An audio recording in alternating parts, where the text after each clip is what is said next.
Morning दोस्तों, राधे राधे। आप लोग कैसे हैं? उम्मीद करती हूँ आप लोग अच्छे होंगे। जैसे कि सब लोग चाहते हैं कि मेरा परिवार हंसता खिलखिलाता रहे, मुस्कुराता रहे, तो उसी तरह मैं भी चाहती हूँ कि आप लोग मेरे फैमिली हैं और आप लोग भी हंसते मुस्कुराते रहिए।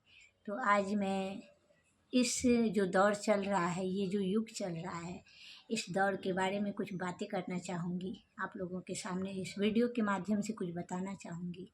अगर आप लोगों को अच्छा लगे तो कमेंट में ज़रूर बताइएगा। और आप लोगों की आगे मर्जी, जैसे कि आप लोग हमसे जुड़े हैं, तो मुझे लगता है अभी का जो दौर चल रहा है तो वीडियो के माध्यम से कुछ ना कुछ आप लोगों के तक पहुँचाती रहूँ।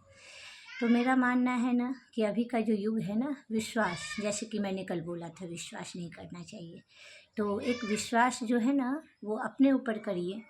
और दूसरी बात मैं ये बोलना चाहूँगी कि एक होती है माँ।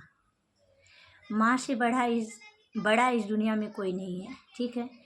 और मैंने ये बहुत दिल से ग्रहण भी किया है कि माँ है तो सब है।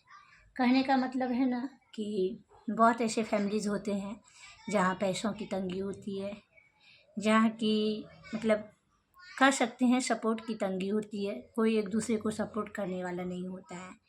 तो मैं अपने हिसाब से जो मैंने ग्रहण किया है, इन अभी जहाँ तक मैं जितनी मेरी एज है उस हिसाब से मैं बोलूँगी, नहीं तो आप लोग बोलिएगा कि उम्र के हिसाब से ज़्यादा बातें करती है।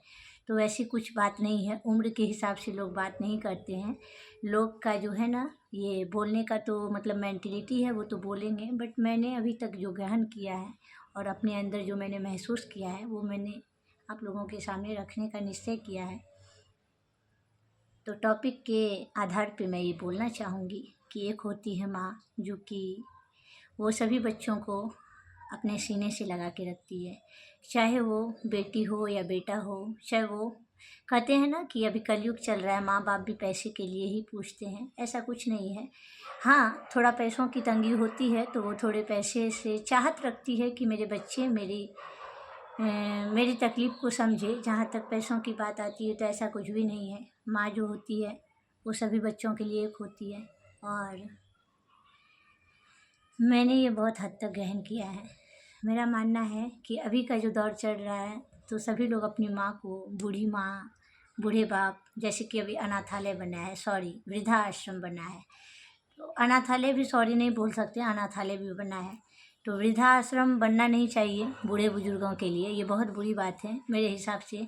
सभी माताओं, सभी बहनों एवं सभी भाइयों को ये देखना चाहिए।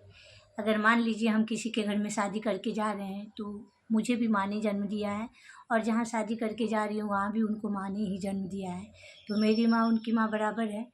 जैसे कि आज तक लोग कहते हैं ना, आजकल की बात है कि सास सास होती है, माँ माँ होती है। बात आपके हिसाब से सही है, क्योंकि हम दूसरे घर की बेटियाँ आती हैं तो उनको थोड़ा लगता है कि कहीं वो मेरे बेटे को अपने वश पे ना कर ले, मेरे से दूर ना कर दे, वगैरह वगैरह। तो आप जब शादी करके जाते हैं तो मेरा मानना है कि उस माहौल को ढालिए, उस माहौल में रहना शुरू कीजिए, जैसे कि उनकी माँ को, हम लोगों की सासू माँ को लगे कि नहीं, ये दूसरे घर से नहीं आई है, ये मेरे ही घर की है। तो कहते हैं ना, ताली दोनों हाथों से बजती है, ठीक उसी प्रकार से मैं ये समझाना चाहूँगी कि माँ को जो वृद्धा आश्रम बेटी लोग भेज देते हैं तो ये कहीं ना कहीं दुख का विषय है और चिंता का भी विषय है, क्योंकि एक माँ की जो ममता होती है उन पे सवाल उठती है कि अभी तक जो माँ ने किया है, लोग बोलते हैं अभी तक मेरे लिए किया क्या है आपने, तो ये गलत बात है, ऐसा नहीं बोलना चाहिए, क्योंकि माँ वो करती है जो हम नहीं कर पाते हैं। कहने का मतलब है, जैसे कि मैं बड़ी हो के शादी मैंने किया, तो मेरे पे ले लीजिए, या फिर और जितनी भी औरतें होती है, जितनी भी लड़के होते हैं, हम लोग जो आते हैं तो माँ के द्वारा आते हैं, ये प्रकृति का नियम है। औरत के द्वारा ही संरचना होती है बच्चों की, उनके खून से बनते हैं हम लोग, उन्होंने अपने कोख में हमें 9 महीना रखा है। तो मेरा इन साफ शब्दों में यही कहना है, वीडियो को ज़्यादा लंबा ना करते हुए, कि वृद्धा आश्रम में जो अमीर लोग कहिए, उच्च घराने के लोग कहिए, करोड़ों दान में देते हैं, तो वो सही नहीं है। उससे अच्छा अपनी माँ को रखिए अपने घर पे, उनकी सेवा कीजिए। हाँ, दिन भर उनकी आरती मत उतारिए, बट हाँ, उनको थोड़ा टाइम दीजिए, उनको केयर दीजिए। वो इतनी खुश होगी कि आपको 4 धाम की यात्रा करने की ज़रूरत नहीं पड़ेगी। तो प्लीज़ आप लोग मुझे सपोर्ट कीजिएगा। वीडियो अच्छा लगा तो लाइक सब्सक्राइब ज़रूर कीजिएगा और शेयर भी कीजिएगा। आप लोग प्लीज़ कमेंट में बताइएगा कि मैंने क्या कुछ गलत बोला या फिर सही बोला। जो भी गलती हो उसके लिए माफ़ी चाहती हूँ। धन्यवाद। Bye bye. मिलती हूँ अगले वीडियो में।